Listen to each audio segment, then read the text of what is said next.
has also given some space for not only Indian institutions to internationalize, but also for foreign universities to have their presence felt in the Indian geography. Well, that's not the background for our conversation, but just to set the context, it's always been a dream for many students to go abroad for higher studies. So that's one of those ambitions that many of the students nurture right from their schooling stages. And given the fact that they are interested in pursuing education outside India and predominantly higher education, traditionally India has been one of the single largest contributing nations in terms of number of students going abroad for higher education. China being the number one country and India a close number two. So I just want to begin this discussion by just giving a very small statistic. In the year 2000, when you measure global mobility of students by way of number of international students studying in different countries, the top 5 countries that hosted international students was the United States of America, United Kingdom, France, Germany, and Australia.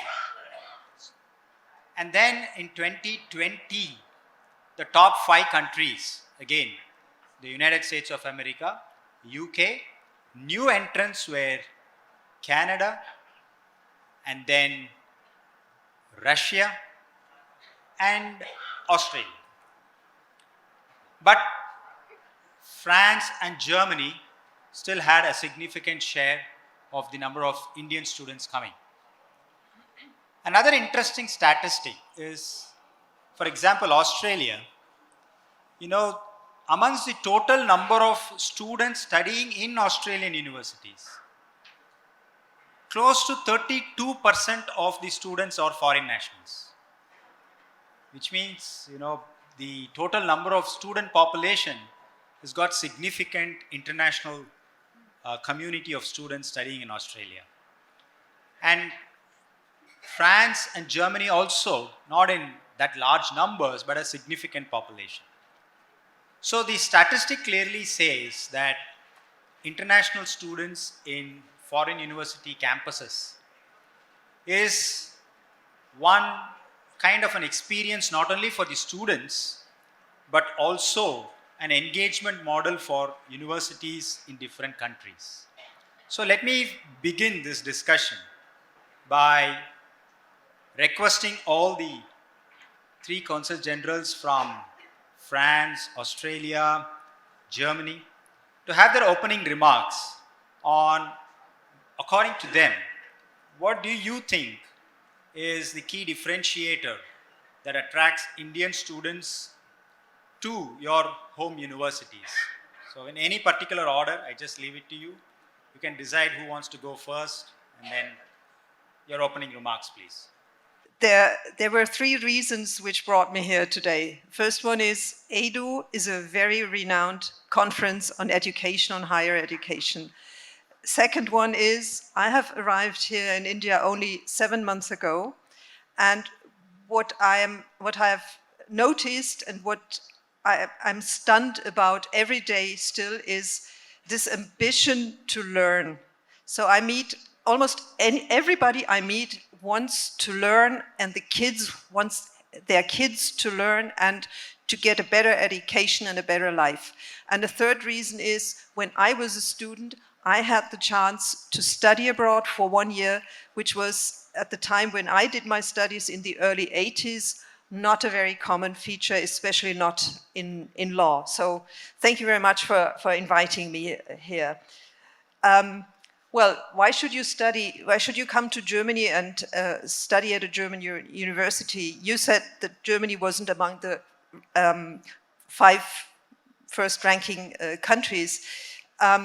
Yes, but Indian students in Germany are the second largest group as foreign students, and they're about to overtake the largest group, which are the Chinese students.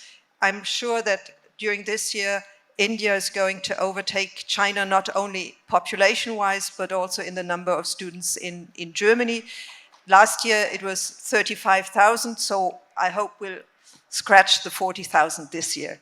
So why should you study in Germany? It's a country with, one says, a difficult language, there are winters, the climate is not very, very nice, but Germany offers you the possibility to get a foot in the international labor market. German universities are quite renowned.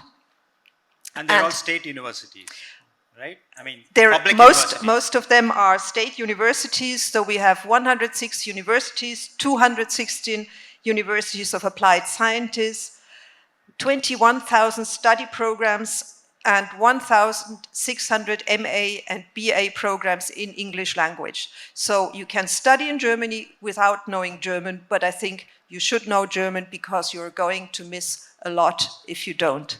And I leave it at that. Okay. Hi, thank you very much for having me here. I'm Sarah Kirlew. I'm the Australian Consul-General for South India, and thanks to the ThinkEDU conference for putting together this session. I'm really pleased to share the stage with my distinguished colleagues. A bit of a competitive pitch, I guess, which of our countries you would like to study in, and I just hope that Australia does better here than we're doing at the cricket in Nagpur at the moment. I think, this concept of global knowledge partnerships is really important. And, my colleagues, I feel I have to acknowledge that many Australian universities will also have links with French or German counterparts. So actually, we are talking about a global education system these days. I actually wasn't aware of that global stat that Australia is in the top 5 for receiving countries for international students. And I'd like to put that in the context for all of you that Australia has only 43 universities. 7 of those universities are in the global top 100, and roughly 50% of them are in the global top 200. And Australia also, it's majority state public universities, right? Yes, that's correct. So, when you come to Australia, you are entering a very internationalized education system. We have around 1 lakh Indian students studying in Indian universities.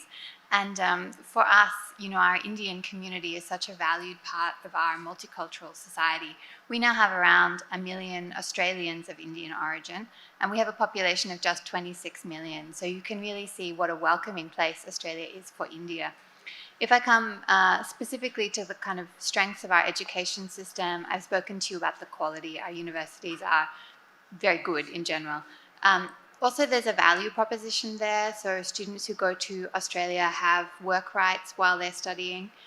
You have post-study work rights, and that can be between 2 and 6 years. And under the free trade agreement we just signed, there's an extra year again for Indian graduates of a STEM, that's a science, technology, engineering, or mathematics subject. There's also some very generous scholarship schemes, and my government just announced a new Maitree scholarship scheme specifically for Indian students. In terms of the kind of post-study relationship, so we also know that some people might choose to stay in Australia, but many will come back here and put their skills to good use. So once you've maybe taken advantage of that post-study work right and you come back, we want to maintain the relationship with our Indian students. So we have something called the Australian Alumni Grant Scheme, and I was pleased to sort of announce the opening of the next round of that last week. And we also work very hard with the Indian government on qualifications recognition. So we know you want to be able to take your qualification in Australia and work in India, and indeed vice versa in terms of that internationalization. The only other thing to talk about perhaps is the lifestyle in Australia. You will all be familiar with our outdoor lifestyle, our pleasant climate. I've spoken to you about now what a large Indian community is in Australia, which means that there are temples and mosques and vegetarian food available. It's a very welcoming place for Indians. And it's a very safe country, and I know sometimes people have concerns about that, but I can reassure you Australia is a safe place. More than 50% of students in our universities are women, and most of our universities are in our kind of larger cities. Okay. If you want any more information on studying in Australia, there's a good website you can look at, Study Australia, just Google that. But thanks very much for your time. Vanakam, good afternoon. So thank you very much for the ThinkEDU conference to have me on the stage with my dear colleagues. So I would like to make a couple of remarks and then to give you 3 main reasons to come and study in France. So first of all, France has a very special and long relation with India, dating back to the 18th century, that gives us a lot of strong ties, historic, cultural, and even family ties, especially here in the south of India. You may know that the 2/3 of the population of the French Réunion Island in the Indian Ocean are of Tamil origin, from Tamil Nadu and Pondicherry. So we have about 2 Indian citizens living in France with Tamil origin. So we are already well connected with a long history. We're celebrating this year 25 years of strategic partnership, which is a very high ambition of bilateral relation. And education and culture is one of the 5 strong pillars of this strategic partnership. We built academic cooperation between our 2 countries with peer-to-peer relations and university agreements between French university and Indian university. And here in Tamil Nadu, we have 102 MOUs or agreements between French university and universities of Tamil Nadu. I will just take one example, which is the IIT Madras, one of your best IIT in India, connected with an agreement with the University of Paris-Saclay. And you may know that Paris-Saclay is ranked at the level 16 in the Shanghai ranking for the global ranking. And if we look at physics, Paris-Saclay is ranked 9. So our University of Excellency are connected with yours, and we build on that to create university programs, double degree. We have a very dynamic double degree between the Sorbonne Paris University and the University of Pondicherry on economic and administration. Yeah. So we have double degree, we have MOUs, and of course we have student mobility. Yep. So we had almost 10,000 Indian students studying in France pre-COVID in 2019. And the objectives set by our President Emmanuel Macron, when he met Prime Minister Modi, is to upgrade students' mobility from India to 20,000 by 2025. So for us, it's a huge challenge, but there's a huge potential, and especially in the south and in Tamil Nadu. So we build on these university agreements, and we also have a communication campaign and a scholarship program. So the French government has opened a scholarship program for India with 12 crore every year for scholarships at any kind of level, including a PhD mobility. And so why to come and study in France? I'm going to give you 3 main reasons. First, and you might already have guessed, France is one of the leading nations in academics, research, and innovation. I mentioned the ranking of Paris-Saclay University. We also have a couple of other universities well ranked, and we are among the top Nobel Prizes winners and mathematics medal fields medals winner. Actually, we are the 2nd nation with the highest number of mathematics Fields Medal, and we won it last year with famous Professor Hugo Deménil-Copin, who won our 13 Fields Medal. And last year we also got a Nobel Prize in Physics with Professor Alain Aspect, and the Nobel Prize of Literature with the famous writer Annie Ernaux. So top level quality of education is the first reason. Second reason is that studying in France, it's not so expensive. It's a reasonably priced university thanks to the number of public and state-funded universities. The French state covers almost all the cost of the study for students, French and foreigners. So that's affordable and good quality. For an example, foreign students spend less than 4,000 euros a year for a master's degree. And the final reason, as in Germany, you don't need to speak French to come and study in France. We offer more than 1,600 curricula completely taught in English. Okay. First, for our own students, because we know we need to speak English and French, but also, of course, open to foreigners, because having foreign students is a chance for France. We consider education as a public good, and the state government is putting money into it. So, and we welcome Indian students. We have very high ambition to welcome more Indian students and also to send more French students to India. Yeah, Thank I was you. about to ask that. Landry. Yeah, I was about to ask that. I think you have enough reasons to study in any one of these countries.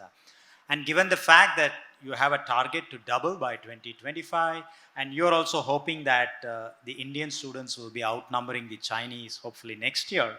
And this is not a surprise because, the post-COVID, actually, the number of Indian students leaving India to pursue higher studies has, as a percentage, increased, while students from China leaving China for overseas studies has fallen down by 9%. So in absolute numbers, still Chinese students are more, but in terms of growth, we see large number of Indian students. So your target is achievable, but then we need something special. The reason is the occasion is special. India is now, the G20 presidency nation.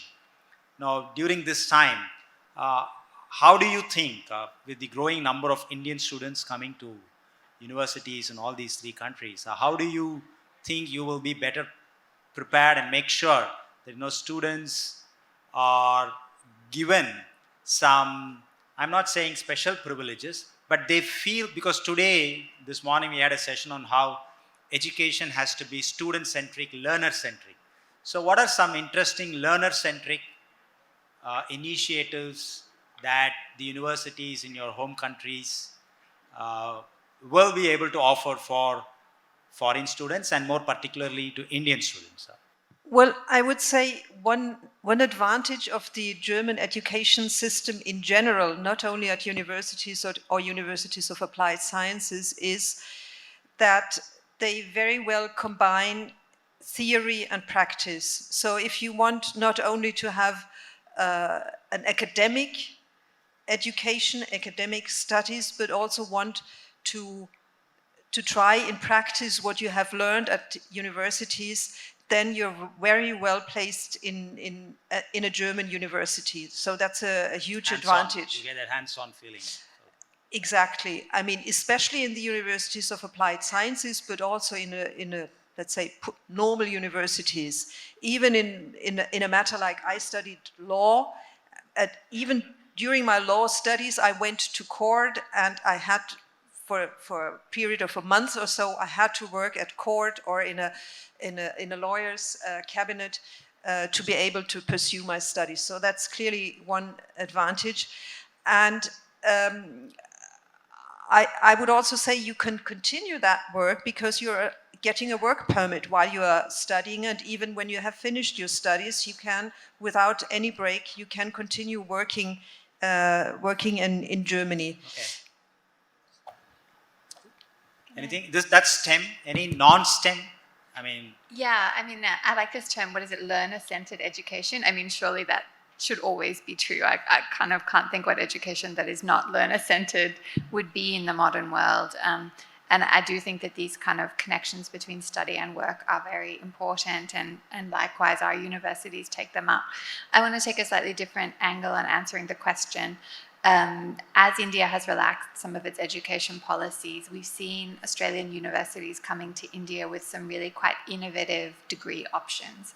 So that might be a 2+2 model, where someone studies for 2 years in India for 2 years in Australia and then graduates with a degree in the name of both institutions. And so that, it can be cost effective. It can mean a student can spend the first half of their degree close to home, getting settled into the university environment, but then still have that overseas and international experience as part of the degree. Another model, University of Melbourne, which is one of our best universities, they worked with the University of Madras on an undergraduate science curriculum.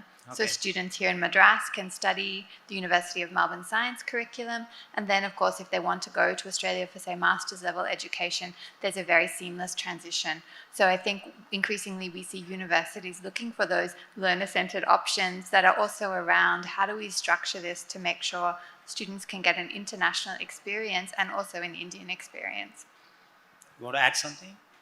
Maybe complementary to what Michaela said about Germany. First of all, we have a bilateral agreement of academic qualification recognition between France and India, so you can cross from one system to the other with official recognition of your degree. Second, like in Germany, with a student visa, you can do internship during your studies. Most of the French universities include a period of time of internship in the degree, and the visa also allow you to apply for a first job opportunity after graduation.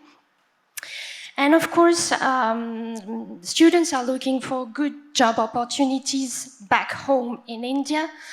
In India, we have more than 500 French companies, and if we talk only about Tamil Nadu, we have 170 French companies or Indian French companies doing business here. We have our two major automotive companies here, hiring more than 3,000 employees each, and not mentioning Saint-Gobain with the largest glass factory in Asia. So there will be job opportunity, and this company will look for students graduated with the two culture or intercultural experience, international exposure, and that makes the difference. And of course, the knowledge of several languages is also a plus on the labor market. Thank you. My last quick question I need a quick answer before the students can ask their questions is, I'm sure you're aware of another policy that's in the draft form available in the public domain on allowing foreign universities to set up campuses, establish their campuses here in India. So you want to take a shot at that? How do you see that as an opportunity? Or what's the readiness level amongst universities from each of your countries? Not necessarily all of you have to answer. Maybe you can choose whoever wants to take this question. Yeah, this is a huge opportunity for all universities, but for French universities as well, because many French universities already have campuses abroad, but not in India. We have representatives of French institutions, French colleges, French universities settled in India who are running double degrees or exchange program or university cooperation program, but no abroad campuses in India. So I'm sure they will work on it. Like I graduated from the Institute of Political Sciences of Paris, which is called Sciences Po. Sciences Po already has campuses in Singapore. So I'm sure India will be a potential opportunity because many Indians come and study in Sciences Po. I had an alumni meeting with like a dozen of Sciences Po graduated only in Tamil Nadu. So if we consider the whole of India, like the French business school called INSEAD have a network of 500 alumni from India, and they are looking for opportunity to settle a campus in India. Yeah.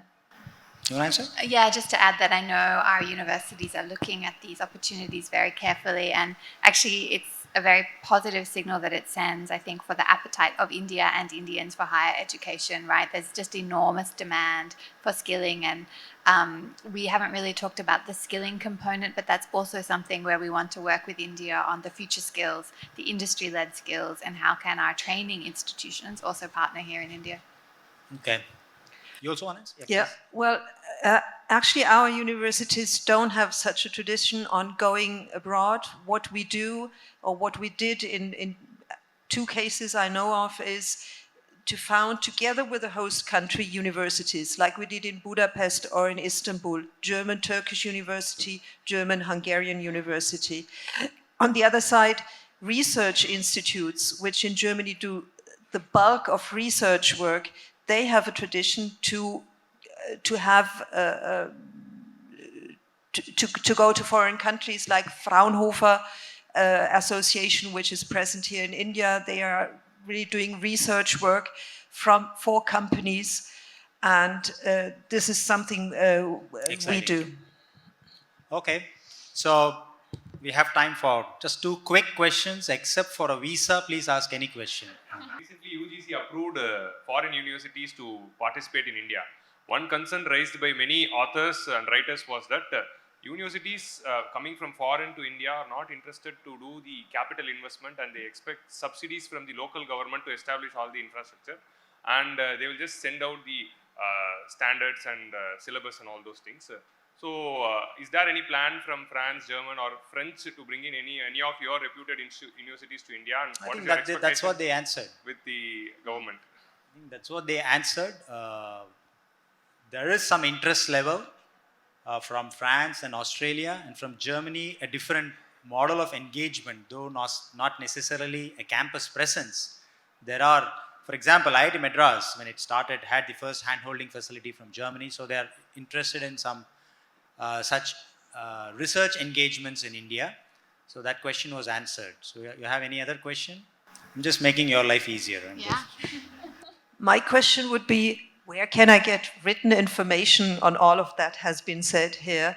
And we'll leave, I think all of us are going to leave link lists or information that is available here with the organizers of this conference, and you can address yourself to the organizers and find out more about the possibilities of all the places. Okay. In that case, I'll ask the last question. In that case, Go ahead. any of you can answer this. Now, how do you think, as institutions, we should prepare ourselves to encourage students from your countries to come and study here? So that's also internationalization. So there should be reverse mobility. So how can students come here? So we have a program called the New Colombo Plan, and the Colombo Plan was quite a famous scholarship scheme that took students to Australia. But the New Colombo Plan is funded by government to bring Australian students to India to study. But what I have observed in my time here is that often the first connection is a personal one. Some researchers know each other, someone has traveled, met at a conference, and I think for us to develop all of these links, it's incumbent upon you as university administrators to maybe travel to our countries, get to know people, and likewise for our universities to come here, which they do very actively, and that can build those partnerships, because I think there's great enthusiasm on both sides. Thank you very much. And Yeah, I have one last. Maybe it would be also interesting to have Indian university to promote their activities in our countries, also to attract the students where they are. And linked to that, I want to mention we're going to have a French education fair in October in Chennai called Choose France Tour. So come and visit us. Yeah. In fact, for the benefit of those academics, now I see a lot of student hands and I feel so sorry. But anyway, I don't want to disappoint that girl. Okay, please, quickly.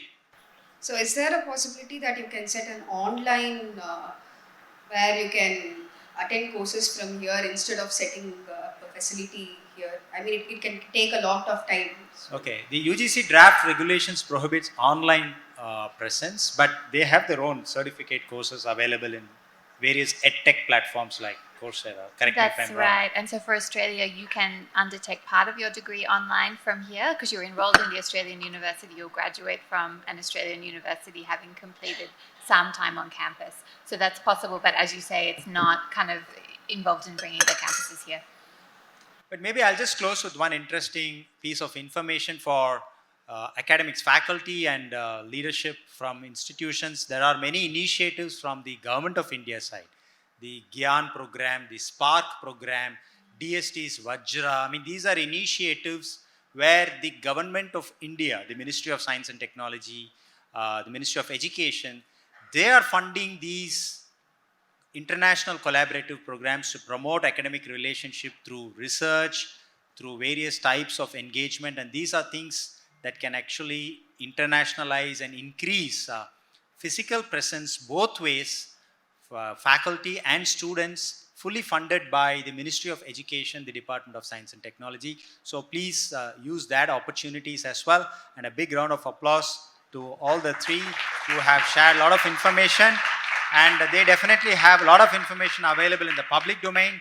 Please fully utilize them and get benefited out of that. Thank you very much. Thank you.